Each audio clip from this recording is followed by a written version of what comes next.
છોટાઉદેપુર જ્યાં ખાતર માટે ખેડૂતોએ લગાવી લાઈન। બોડેલીના ચલામલી ગામના ખેડૂતો ખાતર માટે લાઈનમાં લાગ્યા। લાઈનમાં લાગવા છતાં પૂરતું ખાતર ન મળતું હોવાની ફરિયાદ છે। ખાતર માટે 4-4 દિવસથી ખેડૂતો ધક્કા ખાઈ રહ્યા છે। વાવણી સમયે જ ખાતર નથી મળતું, ખેડૂતોની મુશ્કેલી વધી ગઈ છે। સરકાર ખાતરનો પૂરતો જથ્થો ઉપલબ્ધ કરાવે તેવી ધરતીપુત્રોની માંગ છે। છોટાઉદેપુર જિલ્લાના બોડેલી અને પાવીજતપુર તાલુકાના ખેડૂતોને વહેલી સવારથી ખાતર લેવા માટે લાઈનમાં ઊભું રહેવું પડે છે।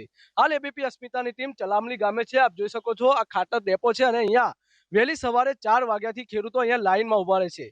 તેનું મુખ્ય કારણ એ છે કે આજે આ ડેપો છે ત્યાં જે પૂરતું ખાતર નથી મળતું, તેના કારણે ખેડૂતોને વારંવાર ધક્કા ખાવા પડે છે। હાલ ચોમાસાની સિઝન છે અને ખેડૂતોએ ખેતરની અંદર વાવણી પણ કરી દીધી છે અને ખાતરની જરૂરિયાત છે, ત્યારે પૂરતું ખાતર ન મળતા ખેડૂતોને અહીંયા લાઈનમાં ઊભું રહેવું પડે છે। મહિલા હોય, વૃદ્ધ હોય કે યુવાનો હોય, તમામ અહીંયા લાઈનમાં ઊભા રહે છે અને ખેડૂતો સરકાર પાસે આ માંગ કરી રહ્યા છે કે સરકાર વહેલી તકે અહીંયા ખાતર પહોંચાડે તેવી માંગ કરી રહ્યા છે। ચોમાસાની સિઝન છે અને ખાતર ખૂબ જ જરૂરિયાત છે। જો ખાતર પૂરતું આપવામાં નહીં આવે તો ખેડૂતોની ખેતી પણ ફેલ થાય તેવું ખેડૂતો જણાવી રહ્યા છે। ખેડૂતો હાલ તો સરકાર પાસે એક જ માંગ કરી રહ્યા છે કે સરકાર વહેલી તકે અહીંયા ખાતર પહોંચાડે તેવી માંગ કરી રહ્યા છે। રિહાન પટેલ, એબીપી અસ્મિતા, છોટાઉદેપુર। તકલીફ તો ખાતર વગર, ખાતર નાખ્યા વગર તો પાકવાનું છે નથી।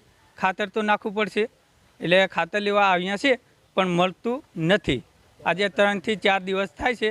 4 વાગે આવીને અમે લાઈનમાં પડ્યા છે। માંગણી કે અમારે ખાતર જ જોઈએ એવી રીતની માંગણી છે। અમે 4 દિવસથી આ લાઈનમાં પડ્યા છે પણ ખાતર હજી મળતું નથી, એટલે વાવણીની તૈયારી કરી દીધી છે જોકે, પણ ખાતર મળતું નથી। અમારે ખાતરની બહુ માંગ છે, બહુ અછત છે અને 5 વાગ્યાના આવીને ઊભા રહે પણ ખાતર મળતું નથી।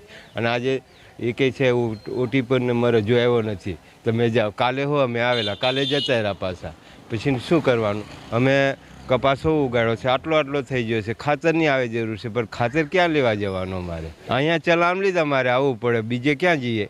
ઘણી મુશ્કેલી અમારે પડે છે। ખાતર વગર શું પાક થવાનો છે? ખાતર નાખ્યા વગર કંઈ થવાનું નથી।